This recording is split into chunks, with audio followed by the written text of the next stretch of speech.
மனுஷன் என்னென்னமோ கண்டுபிடிச்சிட்டு இருக்கேன் இந்த டைம்ல. நான் எப்படி வாழணும் அப்படின்றதையே இப்பதான் கண்டுபிடிக்க போறேன்னு சொல்லி வருத்தப்படாதீங்க. ஏன்னா இங்க யாருக்குமே வந்து அவங்க ஏன் வாழ்றானுங்கன்னு காரணமே தெரியாது. எனக்கு அவ்வளவு ஆத்திரம் வருது. என் கோவத்தெல்லாம் அடக்கிட்டு இருக்கு. ச்சீ.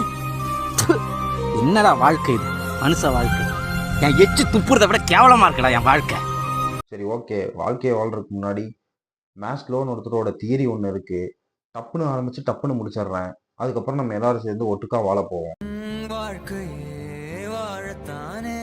Hierarchy of needs. ஸ்க்ரீன்ல உங்களுக்கு ஒரு பிக்க போடுறேன். நான் கீழே இருக்க லேப்டாப்ல அந்த பிக்க பார்த்துக்கிறேன்.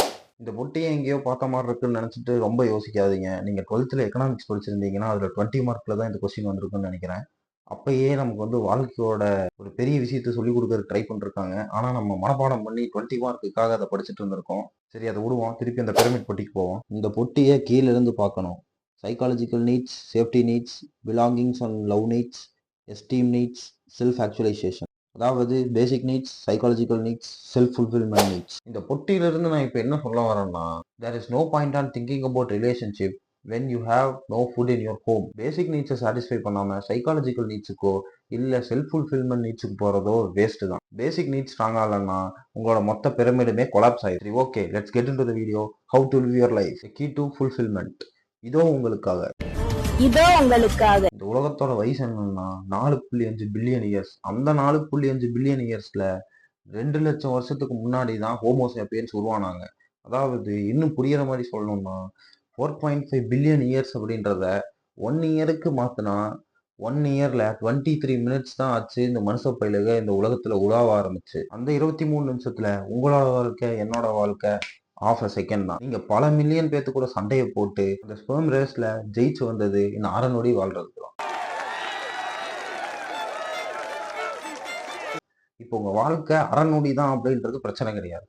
அந்த அரை நொடின்ற வாழ்க்கையை கூட உங்களால வாழ முடியல ஒழுக்கமா அப்படின்றது தான் இப்போ இங்க பிரச்சனையே. இப்போ அந்த அரை செகண்டை எப்படி வேஸ்ட் பண்ணாம வாழலாம் அப்படின்றத ஒரு 5 பாயிண்ட்ல நான் சொல்றேன். First point, clarity. ஒரு ரிசர்ச்ல என்ன சொல்றாங்கன்னா 100% ஆஃப் த பீப்புள்ல 80% ஆஃப் த பீப்புளுக்கு ஒரு கோலே இல்லை. அதாவது ஒரு குறிக்கோளே இல்லாம வாழ்றீங்க நண்பர்களே. அடுத்து ஒரு 16% ஆஃப் த பீப்புளுக்கு கோல் இருக்கும், ஆனா அவங்க எழுதி வைக்க மாட்டாங்க. 3% ஆஃப் த பீப்புள் கோல் இருக்கு, அதை எழுதி வைப்பாங்க, பட் ரிவ்யூ பண்றது இல்ல. பேலன்ஸ் இருக்க ஒரே பர்சன்டேஜ் ஆஃப் த பீப்புள் தான் அவங்களுக்கு கோலும் இருக்கு, அதை எழுதியும் வைப்பாங்க, அதை வந்து ரிவ்யூவும் பண்ணுவாங்க. இந்த கோல் எழுதி வைக்கிறத பத்தி பேசுறப்போ எனக்கு ஒரு ஸ்டோரி தான் ஞாபகத்துக்கு வருது. 1987ன்னு நினைக்கிறேன். அந்த டைம்ல ஜிம் கேரின்னு ஒரு ஆக்டர் இருக்காரு. அவர் வந்து அந்த டைம்ல மார்க்கெட்டில் ரொம்ப இதில் தான் இருந்திருக்காரு. அப்போ அவருக்கு அவரே ஒரு செக் எழுதுறாரு. ஜிம் கேரிக்கு இந்த அமௌண்ட் கொடுக்கணும்னு சொல்லி $10 மில்லியன் அவர் அக்கௌண்ட்ல இருந்து அவரே வந்து அவருக்கே வந்து ஒரு செக் எழுதுறாரு. 1994ல வந்து செக்கை விட்ரா பண்ற மாதிரி. இதுல வந்து இன்ட்ரெஸ்டிங்கான விஷயம் என்னன்னா, அதே 1994ல அந்த ஆக்டர் வந்து டம் அண்ட் டம்பர்னு ஒரு படம் நடிச்சிருக்காரு. அந்த படத்துல அவருக்கு வந்த சேலரி $10 மில்லியன். அதாவது இந்த ஸ்டோரியில இருந்து நான் என்ன சொல்ல வரேன்னா, எழுதுனா நடந்துருன்னு நான் சொல்ல வரல. பட் உங்களுக்கு ஒரு குறிக்கோள் வேணும். அந்த குறிக்கோளை எழுதி வச்சீங்கன்னா தான் அந்த குறிக்கோளுக்காக, அதாவது அந்த கோலுக்காக நீங்க ஒர்க் பண்ண ஸ்டார்ட் பண்ணுவீங்க. ஸோ இப்பயே ஒரு பேப்பர் பெண்ணை எடுங்க. உங்களுக்கு என்ன வேணும்னு ஒரு கோலை ஃபர்ஸ்ட் சூஸ் பண்ணுங்க. அதை எழுதி வைங்க. அதை ரெகுலரா வந்து செக் பண்ணுங்க. கண்டிப்பா ஒரு நாள் உங்களோட கோலை நீங்க அச்சீவ் பண்ணுவீங்க. Second, desire. என்னைக்காவது யோசிச்சிருக்கீங்களா? ஒரு கோலை செட் பண்ணிட்டு அந்த கோலுக்கு ஒரு மாசம் வேலையை செஞ்சுட்டு இன்னும் சிலர் ஒரு வாரம் தான் வேலை செய்வாங்க. அதுக்கப்புறம் அந்த கோலே என்னன்னு மறந்துடுவோம். அது எதனாலன்னு என்னைக்காச்சும் ஒரு நாளாச்சும் நம்ம யோசிச்சிருக்கோமா? அதுக்கு ரீசன் என்னன்னா, உங்களுக்கு ஒரு கோல் வேணும். அந்த கோலை அட்டன் பண்றதுக்கு நீங்க ஒர்க் பண்றீங்க. அதுக்கு ஒரு ஆசை இருக்கு. ஸோ இங்க அதாவது ஒரு கோல் செட் பண்ணிட்டீங்க. அந்த கோலை வந்து அச்சீவ் பண்ணாம அதை பிரேக் பண்ணிட்டு இன்னொரு ஒர்க் பண்றதுக்கு நீங்க போயிட்டீங்க அப்படின்னா, இந்த கோலை அச்சீவ் பண்றதுக்கு உங்களுக்கு இருக்கிற ஆசையை விட இப்ப நீங்க கரண்டா பண்ணிட்டு இருக்க ஒரு விஷயத்துக்கான, அதாவது அந்த விஷயத்த பண்ணணும் அப்படின்றதுக்கான ஆசை தான் அதிகமா இருக்குன்னு அர்த்தம். ஸோ நீங்க ஒரு கோல் செட் பண்றப்பயே அதை அச்சீவ் பண்றதுக்கான டிசையர், அதாவது பர்னிங் டிசையர் இருக்க மாதிரி ஒரு கோலை செட் பண்ணணும். அப்படி அந்த கோலை செட் பண்ணாதான் அந்த கோலை நீங்க அச்சீவ் பண்ணுவீங்க. Third point, belief. ஒரு ரிசர்ச் ஒன்று பண்றாங்க. ஒரு 180 பேர் முட்டியில ஆப்ரேஷன் பண்ணணும்னு வந்தவங்கள 90 பேருக்கு வந்து ஆப்ரேஷன் பண்ணிட்டு இன்னொரு 90 பேருக்கு ஆப்ரேஷன் பண்ணாம ஜஸ்ட் அதை கிழிச்சு அப்புறம் திருப்பி ஸ்டிச்சை போட்டுவிட்டு அனுப்பிடுறாங்க. இதுல வந்து ஒரு வியக்கத்தக்கிற மாதிரி விஷயம் என்னன்னா, இந்த 180 பேர்த்துக்குமே வந்த ரிசல்ட் வந்து ஒண்ணுதான். அதாவது இவனுங்க வந்து எவ்வளவு நாள்ல அதாவது எவ்வளவு நாள்ல இவங்க நடக்க ஆரம்பிச்சாங்களோ அதே நாள்ல தான் இந்த 90 பேரும் நடந்திருக்காங்க. அதாவது சர்ஜரி பண்ணவங்களும், சர்ஜரி பண்ணாதவங்களும் 2 பேருமே ஒரே ப்ரோக்ரஷன். இவங்களுக்கும் பெயின் இல்ல, இவங்களுக்கும் பெயின் இல்ல.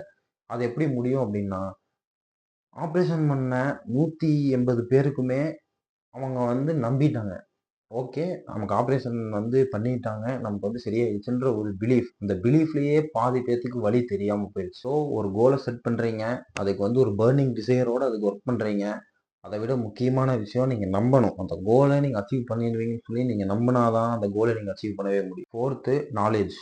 எந்த ஒரு விஷயத்தையுமே எப்படி பண்ணணும்னு தெரிஞ்சா, அந்த விஷயத்த ஈஸியா பண்ணிரலாம்.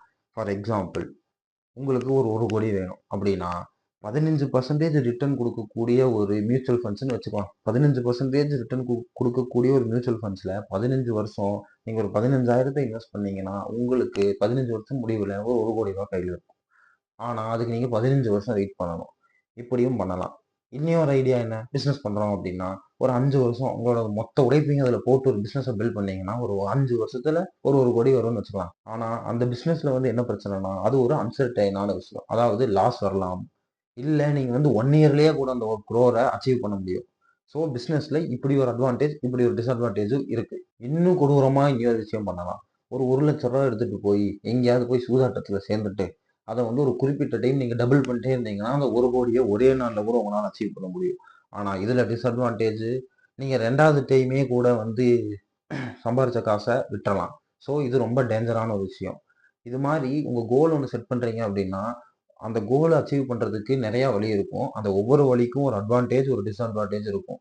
ஸோ ஒரு கோல செட் பண்ணிட்டு, அந்த கோலுக்கு ஒர்க் பண்றப்போ, அத எப்படி அச்சீவ் பண்ணலான்ற ஒரு கிளாரிட்டியும் வந்து நீங்க எடுத்துட்டு, அத அச்சீவ் பண்றப்போ இருக்க ஒரு அட்வான்டேஜ், டிஸ்அட்வான்டேஜ் தெரிஞ்சுட்டு நீங்க ஒர்க் பண்றப்போ, அந்த கோல ஈஸியா அச்சீவ் பண்ண முடியும். Fifth point action. புக் படிக்கிறீங்களோ, இல்ல செல்ஃப் டெவலப்மென்ட் வீடியோ பார்க்குறீங்களோ, நீங்க படிச்சத பண்ணாத வரைக்கும், நீங்க கேட்டத பண்ணாத வரைக்கும், நீங்க படிச்சது, பார்த்தது எல்லாமே வேஸ்ட் தான்.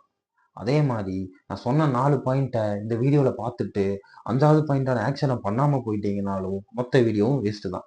அதாவது பாய்ஸ் அண்ட் கேர்ள்ஸ் சும்மா அதையும் இதையும் ஏதாவது பார்த்துட்டு நான் சாதிக்க போறேன்னு சும்மா சொல்லாம, நீங்க பார்த்ததையும் சரி, கேட்டதையும் சரி, இல்ல படிச்சதையும் சரி, அப்ளை பண்ண ஸ்டார்ட் பண்ணுங்க. அப்ளை பண்ணாத வரைக்கு எல்லாமே வேஸ்ட் தான். இந்த வீடியோவ பார்த்துட்டு, இவன் சொல்றதெல்லாம் நம்ம பண்ணா நடக்குமா? நடக்காதான்னு சொல்லி பார்க்காம, யோசிக்காம, அத உடனே பண்ண ஸ்டார்ட் பண்ணுங்க. நடக்கிறது நடக்கட்டும். ஒண்ண மட்டும் மறந்துடாதீங்க. இந்த வீடியோ ஆரம்பத்துல சொன்ன அந்த பிரமிட் பொட்டி.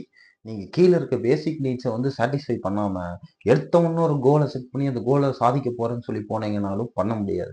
ஃபர்ஸ்ட்டு உங்களோட பேசிக் நீட்ஸ் என்னவோ, அத வந்து செட்டில் ஆஃப் பண்ணிட்டு, அதுக்கப்புறம் சைக்காலஜிக்கலுக்கும், அதுக்கப்புறம் செல்ஃப் ஃபுல்ஃபில்மென்ட்டுக்கும் போனீங்கன்னா, உங்களோட வாழ்க்கை அருமையா இருக்கும். சரி ஓகே நண்பர்களே! நம்ம அடுத்த வீடியோல சந்திப்போம். கரெக்ட்டா இருந்தா வரட்டா?